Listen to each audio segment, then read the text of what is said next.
Welcome to the latest episode of 5 on the Floor on the 5 Reasons Sports Network. Thanks for joining us on your favorite podcast app on Apple Podcasts, on Android, Spotify, or the 5 Reasons YouTube channel. Also, make sure you subscribe to Off the Floor. That's our Discord server, $2.99 per month. Link right there in description. Pay the $2.99, bypass the Apple upcharge. You can cancel at any time. Access to 10 different channels, including our transaction channel, as well as our draft channel. You're going to want to be on those during the off season. Host updates, stage shows. It's all there. You can't get this as organized on Twitter, and everything that's on Twitter that's relevant, we put on there anyway to discuss. So go to Off the Floor. It's not much of a premium, $2.99 per month. Also check out Prize Picks. Use the code 5, F-I-V-E. Put down $5. You get $50 to play right away. Prize Picks, the official fantasy sponsor of the 5 Reasons Sports Network. Prize Picks is legal in the state of Florida, and you can play up to 6 players together. Again, the flex plays, it's all there. So use the code 5, F-I-V-E. And now, today's episode.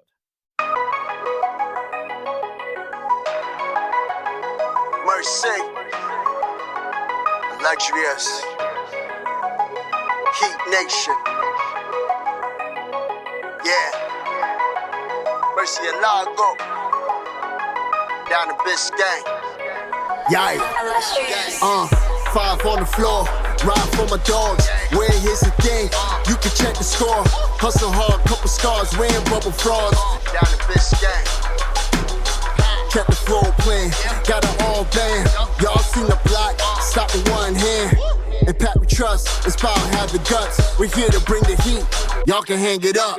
Welcome to 5 on the Floor, a daily insider show on the Miami Heat and the NBA, featuring Ethan Skolnick, Greg Sylvander, Alex Toledo, Brady Hawk, and others from the 5 Reasons Sports Network. Also make sure to subscribe to Off the Floor for the most heat anywhere.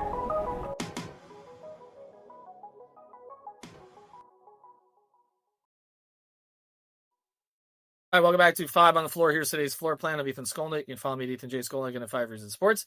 I got Greg Sylvander. You can follow him at Greg Sylvander. Check out recent episode that I did with our guy Digital Adele. We got into the idea of if you're not going to end up extending Tyler Hero, do you consider trading him? So yes, we have started that cycle again.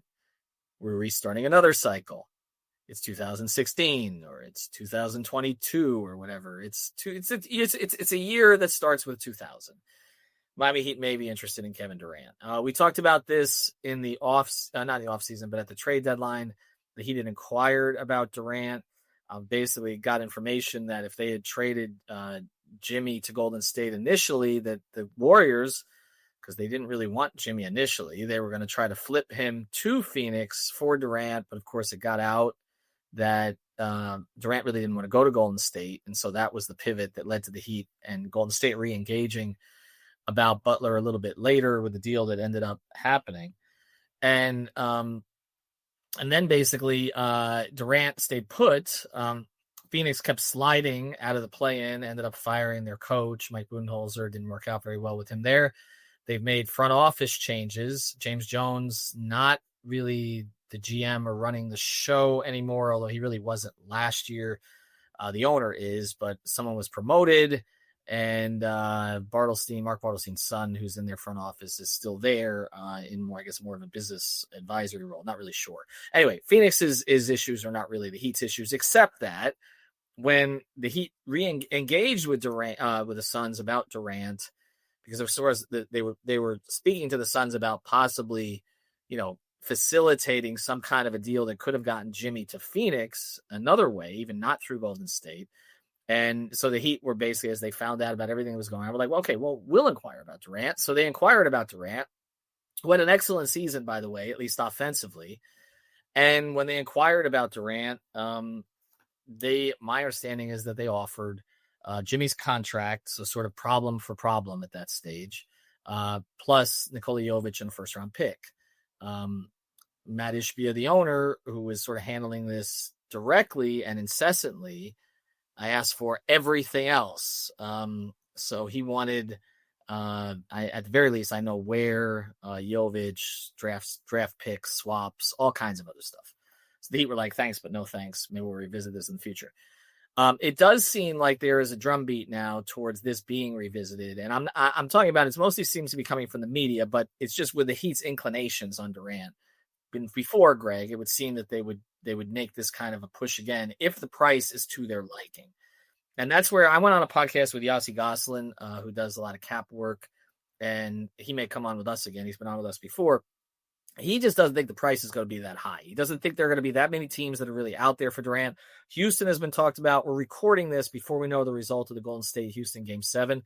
That may force Houston or make Houston decide that they want to trade more of their wealth of young players to try to get someone like KD and try to expedite their own process. And we know that we've heard that Durant has interest in Houston, and a reporter named John Gambadero, known as Gambo out in Phoenix, who's been very on top of these things, has sort of telegraphed Durant to Houston for a long time.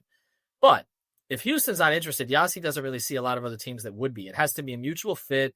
It has to be an organization that Durant respects, and it also has to be an organization that has use for KD. And I guess the question starts here before we get into what the specifics of this might be. Do the Miami Heat at this stage where they are losing not by their last 2 games in the playoffs by 92 points and winning just 37 games this season, should they even be in the Kevin Durant business at all if they've talked about not wanting to manage aging stars? That's the burning question. And I think a lot of the more cynical, or I guess they'd say that they're realistic minded fans are saying to themselves, if you added Kevin Durant to this mix, are they really that much? I mean, they'd be better. Don't get me wrong. I'm not crazy here. But would they be that much better? That's the question. What I would say is that I think as a short term, because Durant's, coming up on being in his final year of his contract, there's an interesting twist to this Durant stuff in that if he were to get traded on draft night, it would be this league year. But maybe they prearrange a deal that gets done after the league year changes. It changes how much money needs to go out for him, basically, in a trade, because he goes from 51 to about 55 million in the last year of his deal. I think that there's maybe something too that there's going to be a lot of people. I think more players than ever are going to be available for trades. They're going to be teams that are looking to shake things up, and if there's enough great players on the block, maybe Kevin Durant's value comes down a little bit because teams with more assets will be focused on Giannis, for instance, or if it's Ja Morant, for instance. I don't know. I think the Durant to Houston part of it is tough because it basically boils down to, yes, I think the Heat are going to be interested in Kevin Durant, but it may be out of their control, even if they're willing to part with, let's say, the contracts that match Nico, because you mentioned him earlier, and the 2025 Golden State pick and one other future first-round pick. Even if they're willing to trade all of that, which 2 first-round picks is a lot for Durant at this stage, Houston may be able to just, kind of move ahead of that offer really easily. So that's why, even though I think they're interested, it's just, you have to kind of, I guess, be a little cautious that they could actually get it done. Well, let's look at it from both sides, all right? From Durant's side, before we get to the Heat. Would he be interested in playing for the Heat at this stage? We know he respects Spoelstra. We know he has a relationship with Bam. We know that, Miami would be an attractive place for him. He has spent a lot of time down here in the past, okay? We know he's aware of what the Heat have done with some aging players in the past. But also, this team does not look like a contender. And I guess the question is, if you had him, Hero, and Bam, is there enough that you could put around it to make you a contender? We know Orlando's going to kind of go more all in this offseason. Indiana still looks formidable. Detroit's going to get better. Boston may sell off Porzingis or Drew, but they're still going to have their top 2, probably Derek White. Cleveland, it looks like what we just saw. I don't think the Knicks are going away anytime soon. So just in the Eastern Conference alone, are you really competing? Now, I guess the counter to this would be Durant seriously considered the Heat in 2016, even when really all they had on the roster at that time was a re-signed Hassan Whiteside and Goran Dragic. I mean, there was no guarantee Dwayne was coming back. There was the possibility of bringing him back even with KD. And there was some confusion that went into all of that, but that didn't end up happening. So really, I mean, you're saying, okay, is a roster with Bam and Hero better than one that was led by Goran and Hassan? I don't know. I mean, I'd take maybe Goran over Tyler, but it's a push, I think. And then you're looking at Hassan and Bam. Okay, Bam is better, but here's the problem. At that stage, Kevin Durant was 9 years younger and could lead it. Now there's the question of how many games he's going to play. His numbers are still elite. I mean, his offensive numbers are elite. His mid-range numbers in particular, but he's not the rim threat that he was. And he's not quite the consistent defender that he was. I always thought he was an underrated defender, but I don't know that that's the case anymore. Well, so I guess that's the issue on his part. Does he look at this situation and say, I can win there? And does that matter, I guess? I think that's a reasonable question, that there's probably going to be a team that looks closer, i.e. Houston, that can get involved in this, and just inevitably it's more attractive. But there is scenarios where if other teams go and get other players that become available, maybe Durant does land on Miami. And the part of it that I think will get interesting, and you alluded to it a little bit, with how close you get up to the first apron or the second apron. And if you basically convert your expiring contracts to Kevin Durant, there's going to be question marks on, can you pay Davion Mitchell what he were to maybe get on the restricted free agent market? All of the implications that go with, being up against the aprons. I just think, to your point about could you put enough around them, it's a valid question to ask. And I think that from Durant's perspective, there's probably going to be some other team that looks closer, but I could see all parties involved talking themselves into giving it a shot. I mean, Spo talked about how, they're irrational to a sense, and I think that they could probably be that way in this, scenario as well. Well, the other question becomes, if you don't want to manage aging stars, like, what do you feel the management of KD will be? Because it's not like managing Jimmy Butler. You don't have the personality issue there. I know not everybody loves KD, but he is what he is. He says what he says. He really just wants the ball and go home. Like that's really it. Okay. And, he's obviously sensitive about the stuff about legacy and winning the championships in Golden State. And that's always going to carry forward with him. So I don't know how much he cares about, advancing deep in the playoffs and being seen as the reason for it at this stage.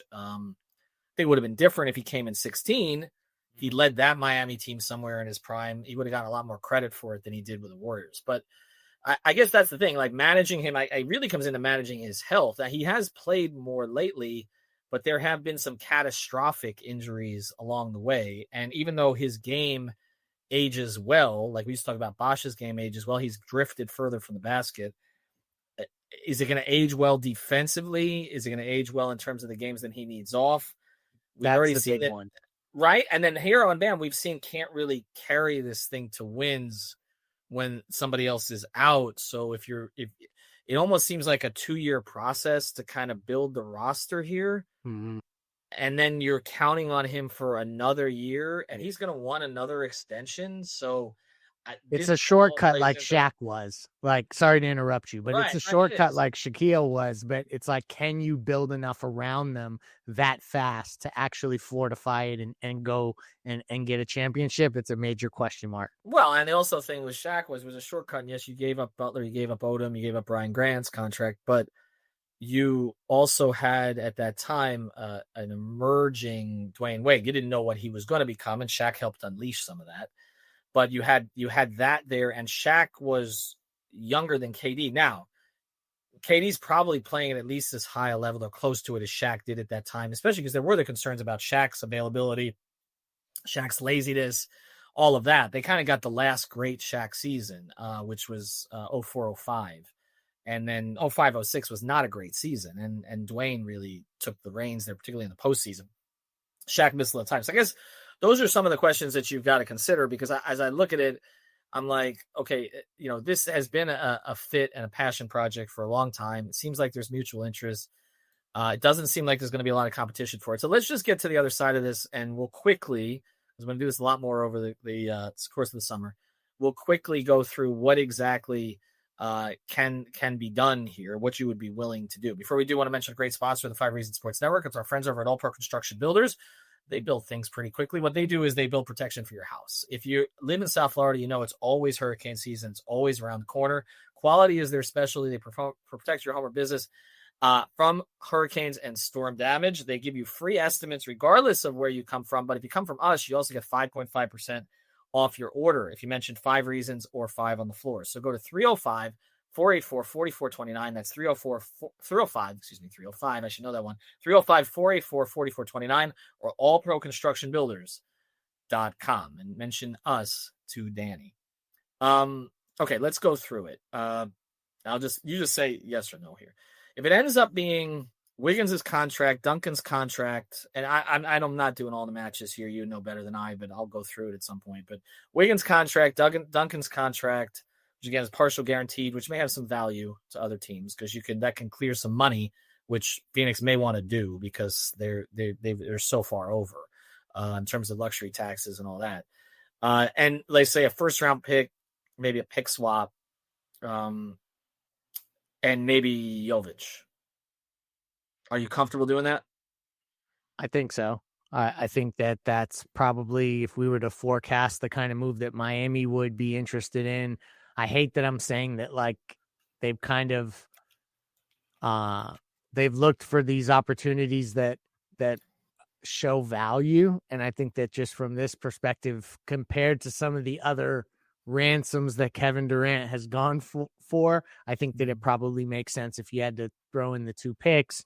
You're giving up Nico. You mentioned Duncan, so there's some salary cap relief there with the non-guarantee. It all makes sense from that perspective. There's other ways to get there with just expiring contracts too, if that's where the Suns want to go. I think that it's just a matter of the picks, and I think that fans are going to ask themselves, how many picks is it worth? To me, it feels right. Maybe that means that it's going to actually cost 3 because I have Heat bias, built in, but it feels like 2 is the right number. All right. And if you extract, some of it will depend on protections too, but if you extrapolate this further, if you were to make a trade like that, then that essentially meant, because you're swapping out Wiggins, that you got Durant for Jimmy's contract. Okay. You got Durant, Davion Mitchell, Kyle Anderson, if you keep Davion Mitchell, right? For Jimmy's contract, Jovic, last year of Duncan's contract, and picks. Keeping Davion would not be a guarantee if you were to that's pay the other Durant. issue. That's the other issue. But I'm saying if you were to do that, I think most fans would say, if that had been done at the deadline, oh, hell yeah. I think most fans would have said yes, right? Okay. So let me throw the wrench in the works here. What about Ware? That's a tough one. I'm inclined to say that that's probably the line that you shouldn't cross. I'm sure that there's going to be fans that disagree and say, like, let's just go for the Durant experiment. To me, there's just something short-sighted about giving up at least a player that you've seen flashes of working next to Bam up front. You're going to need that type of size. The whole league is shifting in that direction. You're seeing it play out in these playoffs. I don't like the idea of getting smaller along with getting older with the Kevin Durant move. So to me, that's probably where I would draw the line. There were years in the past where you would be laughed at for asking the question about Kel'el Ware and Kevin Durant and that being a deal breaker, but Durant is not that age. You know what I mean? Like, he is in the twilight of his career. And so that being considered, I think you got to hold on Ware. I think so, but I'll say this. I don't know what they think internally about how the Bam Ware partnership is going to work. Yeah. Spo was kind of non-committal when they asked him. Yeah. So, and with Spo's history of this stuff and his inclination towards small ball and the fact that he yanked Ware out of the last game, and, there are still some questions, I think, about motor and conditioning in addition to just strength, which is the big thing that he seems focused on. Those things are all going to have to come together pretty quickly, and you also have to figure out what kind of a team you can build with it, because of the way that the two of them play together, you really don't want to rely on them for the spacing. So you have to find the spacing other ways. So I think theoretically I say, okay, I'd like to keep Ware. There is potential there. It is the way that the league is moving, but also practically, is this going to work if they're keeping Bam? Have they really found the right guy next to him? And can they build a roster around it? And if they don't think so, then it may be, okay, we had the 15th pick in the draft and we basically which was where, and we basically included that as a way to get KD. There's also the other factor to consider, and I'll let you close. They've sold their tickets for next year. Like, that's not the problem here, but there's also an enthusiasm deficiency that we've seen with the team, that getting KD, even if it's an aging KD, would at least temporarily fix. I mean, it certainly would help us. We know that. I don't know. They don't care about that. But in general, I mean, it's one thing to say you're in a transition season, you're moving off of Jimmy. It was problematic. It was traumatic, all those kind of things. And yeah, and you won 2 play-in games and you put up a good fight in the first round, but you lost your first round series in a sweep in the last 2 games by 92 points. This is a competitive market in the sense that people lose interest pretty quickly. And the Heat have not gone through prolonged valleys. This would be, as you said, a shortcut to build interest. So I'm on the line with it. Okay. I'm not eager to trade Ware, but I also think that we have fallen in love sometimes with the Heat's own players simply because they put on a Heat uniform. And I don't know what they're thinking internally of what he's going to develop into in the framework of the current roster, in the current environment. Yeah, well, in the time frame, to your point too, like how quickly is it going to? It almost feels like, could Ware put it all together right as Bam starts to descend? Like, that's the questions you have to ask. But when I look at the roster and I look at like the reserves from just from a big man perspective, it's not a lot. There's not a lot there. So it's like, it starts to get tricky when you think, okay, are you going to fill out your front court with a bunch of vet minimum guys? Like, how does that come together? I'm probably overthinking it to a degree. I think you're onto something with the fan interest getting Durant. I think that's why ultimately I could see them selling themselves on the idea of, let's see if we get to the playoffs with a healthy Durant, and we have Bam anchoring defense, and if you surround him with just enough, of the right players, and Spoelstra gets the right mix going on a playoff run, maybe you do take that shot. That feels like something that they would be usually open-minded and aggressive towards. So yeah. It would really show a degree of restraint, I think, if they actually were to not pursue Kevin Durant and try to not pursue the shortcut in this, given moment, just considering how long the process could take otherwise. And I think that fans say that they're ready for a rebuild, but I don't know if they're really ready for what a rebuild, what that looks like. No, they're absolutely. I'm not certain of many things in my life, but I am absolutely certain the Miami Heat fans will not tolerate a rebuild. They won't. Not the majority will not. They can get excited about some of the young players, but it's got to happen quick. So we'll see what happens there. All right, thanks to our sponsors, All Pro Construction Builders, Prize Picks. More episodes to come. Use the code FIVE at Prize Picks. Thank you for listening to the 5 on the Floor on the 5 Reasons Sports Network. After all, someone needs to listen to my dad.